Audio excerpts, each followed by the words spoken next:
What's happening, fam? LAR movement still moving. Subscriber died trying. You see the thumbnail.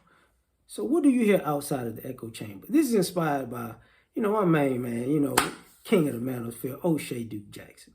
So he was talking in the video, and one of the things he said was, when you think about the manosphere, you can make the case that the men are in an echo chamber, and the women who are always talking about men are in an echo chamber because everybody repeats the same rhetoric over and over and over again. If you know who to listen to, or you'll know where it comes from. And I thought about it, and I'm like, what's funny is, what do you hear outside of the echo chamber? Because when the men and the women interact, you're asking questions and you're giving points of views and perspectives outside of the echo chamber. And I've always find it interesting that people look like a deer in the headlights. Like when people bring up feminism, for the women in it is an echo chamber, right? And people will say the manosphere for the men is an echo chamber. So using that as an example, when somebody who's a feminist talks to somebody who is, a YouTubian, that's still a dope term, or just somebody in the manosphere, or somebody who's a men's rights activist, or something like that. And these guys start asking questions, or start, presenting a different point of view. You get this deer in the headlights look. Like, I know, when you're outside of the echo chamber and people bring up a point of view, you're like, I never thought about it like that. Same thing, I used to have, your friends, they'll be in the street, and the street is their echo chamber. And then when you get out of the conversations about the street, and, because the streets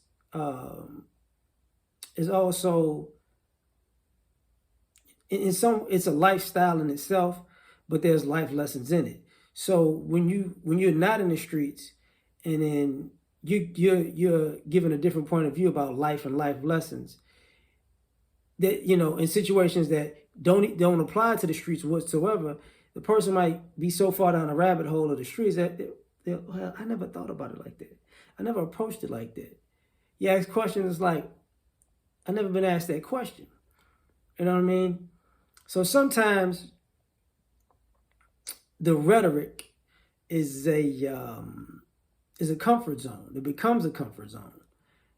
And once it becomes a comfort zone, people are comfortable with everything that goes with it. But when you present something outside of that comfort zone, sometimes people get uncomfortable to the point where they kind of trip out and lose it a little bit. Or it rocks them to their core. They question everything that they've ever thought. Same thing, the guys who be in the manosphere and or red pill space, and they hear this stuff and it rubs them the wrong way. And then they'll come back and they'll start posing questions and posing point of views, and guys will be, I would say the guys in the male space aren't deers in the headlights, but we're very dismissive. You know what I'm saying? Like, it's like, oh, come on now, no, we're not doing this stupid stuff. People feel like they got a point, though. That's their point of view. And when we dismiss their points, I'm guessing they're thinking that you dismissed my point because you couldn't refute what I was saying. You know what I'm saying? Because you're so far down the echo chamber, you have no response for this point of view. It's like, so we're going back and forth and back and forth. And then there have been times where people talk about, hey, I don't see this in my real life. I don't hear this in my real life. This is just online.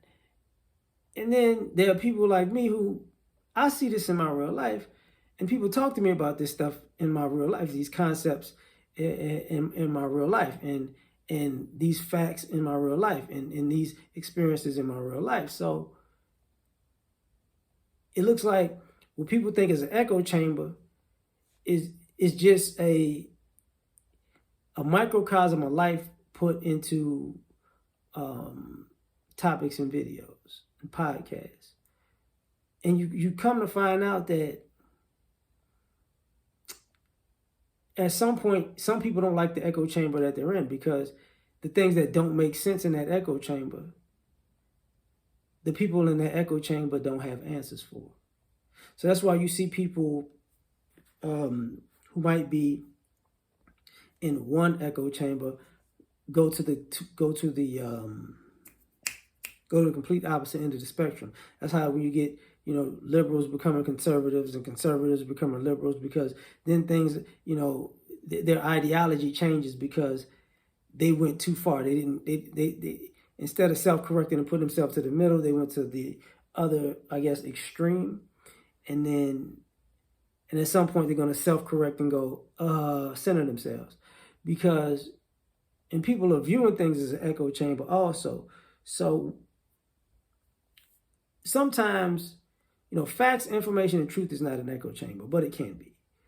But what ends up happening is sometimes we are so far down an actual echo chamber that facts, you know, data, proof, you know, in statistics, and even anecdotal evidence that just proves a point over and over and over again,